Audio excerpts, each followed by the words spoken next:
Breaking చూస్తున్నాం. ఈ నెల 20న సాయంత్రం 4 గంటలకు తెలంగాణ కేబినెట్ సమావేశం కానుంది. సీఎం రేవంత్ రెడ్డి అధ్యక్షతన సమావేశం జరగనుంది. ఇక హైడ్రాకు చట్టబద్ధత, బీసీ రిజర్వేషన్ల అంశంలో కోర్టు తీర్పుపై కేబినెట్లో చర్చించనున్నట్లు తెలుస్తోంది. అలాగే మంత్రివర్గ విస్తరణపై, సంక్షేమ పథకాలపై చర్చించే అవకాశం ఉన్నట్లు తెలుస్తోంది.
బ్రేకింగ్ న్యూస్ చూస్తున్నాం. ఈ నెల 20న సాయంత్రం 4 గంటలకు తెలంగాణ కేబినెట్ సమావేశం కానుంది. సీఎం రేవంత్ రెడ్డి అధ్యక్షతన సమావేశం జరగనుంది.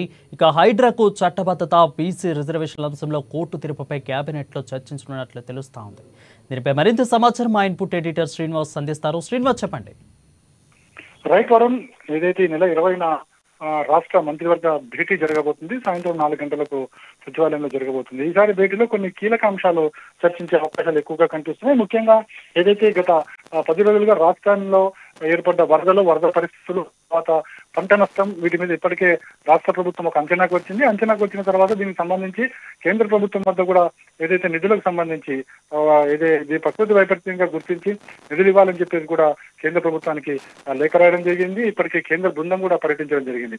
ఈ నేపథ్యంలో ప్రధానంగా ఈ రాష్ట్రంలో వరద నష్టాలు, పంట నష్టాల మీద ప్రధానంగా చర్చించబోతుంది. అదేవిధంగా ఏ జిల్లాకి ఎంత నష్టం జరిగిందన్న దాని మీద ఒక చర్చ జరుగుతుంది. దాంట్లో ఒకవేళ జిల్లాలకు ఏమైనా కేటాయింపులు ఉంటే వాటిని ఏ విధంగా కేటాయించాలి, వరద నష్టాలకు కావచ్చు, కేంద్రం కేటాయిస్తే వాటిని ఏ విధంగా వాడాలి అన్న దాని మీద కూడా చర్చ జరిగే అవకాశం ఉంది. అదేవిధంగా మనకి 2 లక్షల రుణమాఫీ అవుతుందో దాని మీద కూడా చర్చించే అవకాశం ఉంది. అంటే ఇప్పటి వరకు ఎంతమందికి 2 లక్షల రుణమాఫీ జరిగింది, ఏదైతే ముందు నుంచి కూడా రేవంత్ రెడ్డి ప్రభుత్వం అధికారానికి వచ్చిన తర్వాత రుణమాఫీకి సంబంధించి ఒక క్లారిటీ ఇస్తూ వచ్చింది. ఇప్పటి వరకు కూడా 1,00,00,000 చివరిగా 2 లక్షల రుణమాఫీ జరుగుతుంది. అయితే ఇంకా జరగాల్సిన అవసరం ఉంది. అంటే ఇటీవల ఏవైతే వరదల నేపథ్యంలో వాటిని పెండింగ్ పడడం జరిగింది, వాటిని కూడా కొనసాగిస్తూ ఇంకా ఎంతమంది రైతులకి ఈ 2 లక్షల రుణమాఫీ ఎప్పుడులోగా పూర్తి చేయాలన్న దాని మీద కేబినెట్ లో చర్చించబోతున్నారు. ఇక మరోవైపు చూసుకుంటే కనుక ఏదైతే ముఖ్యంగా గత వారం నెల రోజుల నుంచి కూడా హైడ్రా అవుతుందో హైడ్రాని చట్టబద్ధత కల్పించడానికి, ఎందుకంటే హైడ్రా చెరువులు, కుంటలు, జలాశయాల్లో ఏవైతే నిర్మాణం పూర్తి చేస్తున్న క్రమంలో కొన్ని అడ్డంకులు కూడా వస్తున్నాయి. కొంతమంది కోర్టుకు కూడా వెళ్ళి వాటిని స్టేలు తెచ్చుకునే పరిస్థితి ఉంది. అదేవిధంగా హైడ్రా చట్టబద్ధతను కూడా ప్రశ్నిస్తున్నారు. అయితే ఈ నేపథ్యంలో హైడ్రా కూడా ఒక చట్టబద్ధత కల్పించాలి. అదేవిధంగా హైడ్రా పోలీసు ఏర్పాటు చేయాలని చెప్పి కూడా ముఖ్యమంత్రి రేవంత్ రెడ్డి ఇటీవల జరిగిన కొన్ని సమావేశాలు కూడా ప్రకటించడం జరిగింది. సో వీటి మీద కూడా ఈరోజు కేబినెట్ లో 20వ తారీఖు జరిగిన కేబినెట్ లో చర్చించబోతున్నారు. చర్చించిన తర్వాత దానికి ఒక దిశానిర్దేశం కేబినెట్ లో చేయబోతున్నారు. ఇక ఇది కాకుండా మనం చూసుకుంటే కనుక మనకి మూసీ నదికి సంబంధించి ప్రక్షాళన కార్యక్రమాలు కూడా వాటి మీద కూడా చర్చించే అవకాశాలు కనిపిస్తున్నాయి. అదే ఇక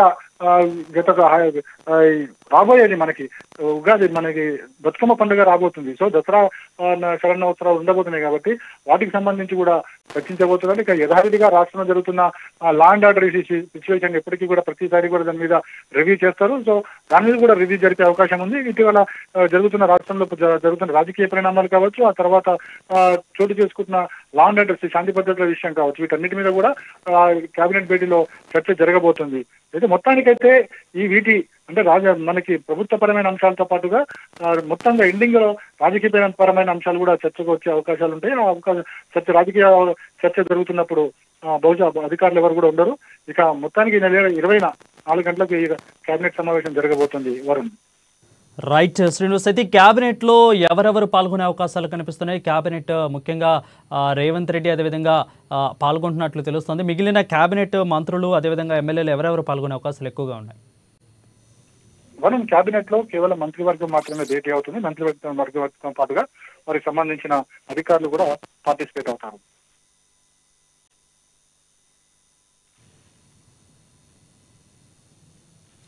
right, thank you Srinivas for the updates.